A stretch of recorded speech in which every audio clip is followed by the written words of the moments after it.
अपनी कंप्लेंट तो पहले खाने पड़ेंगे तब पर। चौधरी, आप देख रहे हैं तीखे बोल में आपका स्वागत है। हमारी स्क्रीन पे नजर आने वाला ये व्यक्ति इकबाल जुबैरी है। जब ये 9 दिसंबर के दिन मुमरा पुलिस स्टेशन पहुंचता है अपने कजिन भाई के साथ एक एनसी करवाने के लिए, जिसके बाद इसके कजिन भाई से 5,000 रुपए रिश्वत की मांग की जाती है और जो पुलिस ऑफिसर्स वहां पे बैठे हुए थे वो उनकी एनसी नहीं लेते हैं, जिसपे इकबाल जुबैरी अंदर जाकर जानकारी लेने की कोशिश करते हैं। शायद से इकबाल जुबैरी सारी चीजों की जानकारी रखते हैं, जिसके चलते उन्होंने अंदर जाने से पहले अपनी सेफ्टी के लिए, और जो पुलिस वाले इस तरीके से बदतमीजी करते हैं उसलिए उन्होंने अपने स्पाई कैमरा चालू रखा था। जब इकबाल जुबैरी अंदर जाते हैं, पुलिस ऑफिसर से पूछते हैं कि सर आप एनसी किस बिना पे नहीं ले रहे और क्या वजह है। आखिर मैं एक आम इंसान हूं, मैं ये जानने का हक रखता हूं। आप इस 30 सेकंड की वीडियो में देख सकते हैं कि किस तरीके से इकबाल जुबैरी उनसे पूछ रहे हैं कि आप वजह बता दीजिए कि आप एनसी क्यों नहीं लेंगे। तभी वो कांस्टेबल उठता है और उठते 3 से 4 थप्पड़ बरसा देता है। पूरा पुलिस स्टेशन वहां पे मौजूद होता है और न जाने कितने पुलिस ऑफिसर्स भी मौजूद होते हैं, मगर कोई भी उस कांस्टेबल को रोकने की जरूरत नहीं करता है।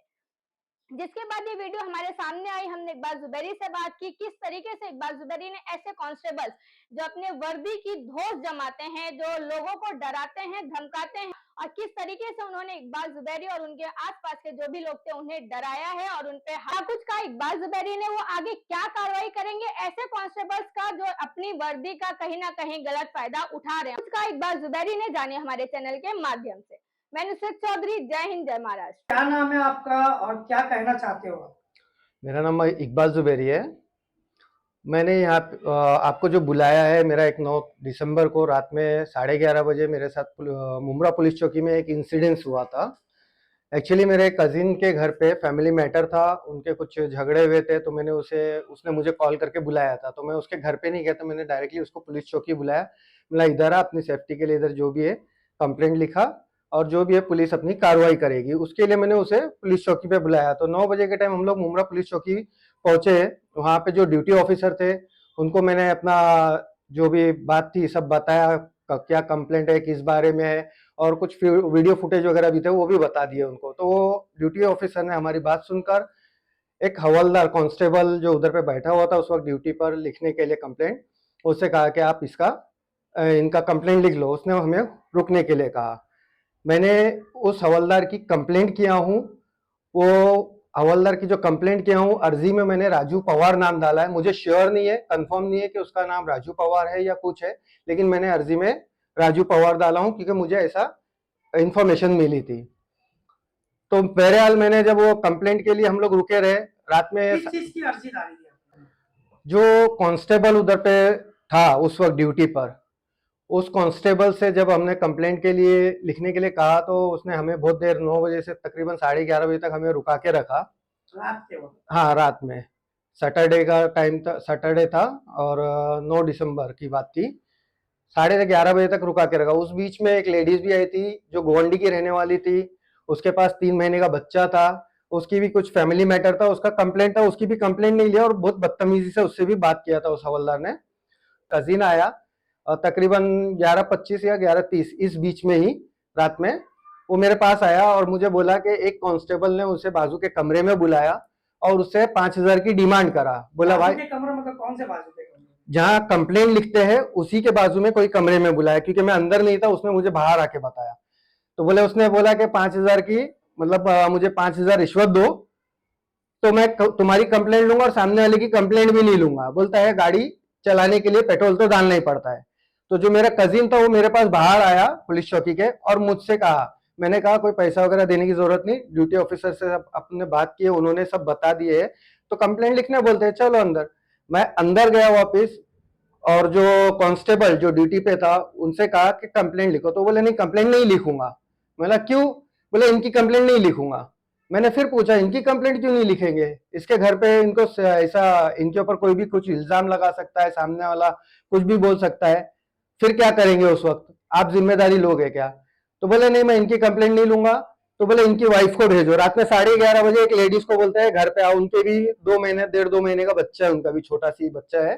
तो बोलते वो लेडीज को बोलते हैं रात को 11:30 बजे कंप्लेंट लिखाने के लिए पुलिस चौकी भेजो। मैं बोला नहीं, वो उनको नहीं भेजेंगे, आपको कंप्लेंट उनकी ही लेना पड़ेगी।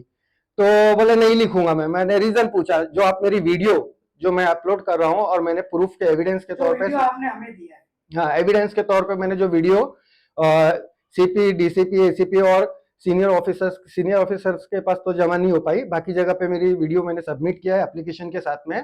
वो वीडियो में आपको साफ सुनाई देगा। मैं रीजन पूछ रहा हूँ कि आप कंप्लेंट क्यों नहीं लेंगे, उसका रीजन दो। लेकिन जब वो ये सब बहस कर रहे थे उस वक्त मुझे ऐसा एहसास हुआ कि ये कुछ उल्टा सीधा बकने वाला है या उल्टी सीधी कुछ हरकत करने वाला है। मैंने फौरन अपना स्पाई कैमरा चालू कर दिया, जिसमें सिर्फ 30 सेकंड का वीडियो रिकॉर्ड हो सका, और वो मेन टाइम का 30 सेकंड का वीडियो ही रिकॉर्ड हुआ, जिसमें मैंने उससे पूछा कि मुझे कंप्लेंट आप क्यों नहीं लिखेंगे, मुझे रीजन बताओ। तो बोला तेरे को बताना पड़ेगा क्या। उठ के आकर उसने मुझे डायरेक्ट थप्पड़ मारना शुरू कर दिया। 4 थप्पड़ उसने मारे मुझे। उसके बाद में जब आपको थप्पड़ मारा, उसके बाद में आपने फिर क्या किया? मैंने कुछ किया नहीं, मैंने तो मतलब ठीक है, मुझे मालूम था अगर कोई मुझे मालूम है कि अगर आपने कोई, मतलब अपना पेशेंस बनाए रखा। बहुत मुश्किल होता है वैसे टाइम पे। अगर मैं उस वक्त कुछ करता तो उल्टा मेरे ऊपर इल्जाम लगा दिए जाते, और भी मेरे ऊपर कार्रवाई या कलम लगा के मुझे जेल में डाल दिया जाता, बहुत कुछ होता। मतलब उधर मैं मुजरिम बन जाता था, क्योंकि वो कांस्टेबल है, पुलिस वाला है।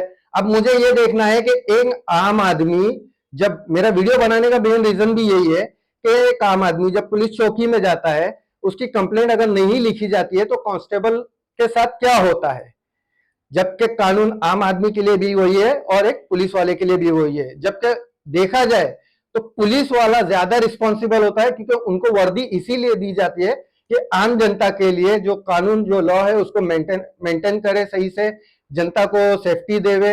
एक पब्लिक और पुलिस का रिलेशन फ्रेंडली होना चाहिए। लेकिन ये क्रिमिनल माइंड टाइप के जो कांस्टेबल होते हैं, जो घूस भी मांगते हैं और पता नहीं वर्दी को क्या समझते हैं, दादागिरी, जबकि ये पब्लिक सर्वेंट है, इनको तो किसी को मारने का ऑर्डर भी नहीं है विदाउट परमिशन। अपनी सेफ्टी या कुछ रीजन कंडीशंस है, उन कंडीशंस के अलावा किसी कंडीशन में किसी को हाथ लगाने का भी अलाउड नहीं है। मेरी डिमांड यही है कि उस हवलदार को, उस कांस्टेबल को परमानेंटली डिसमिस करना चाहिए, और जो सजा है कानून के हिसाब से वो सजा देना चाहिए। अगर वो सजा नहीं मिलती है, मुझे नहीं लगता है कि मेरे साथ पूरी तरह से इंसाफ हुआ है, या जो भी कानूनी था, एक तरीका है, सिस्टम है जिसमें जो लिखा है कि उसकी जो सजा है वो उसको मिली।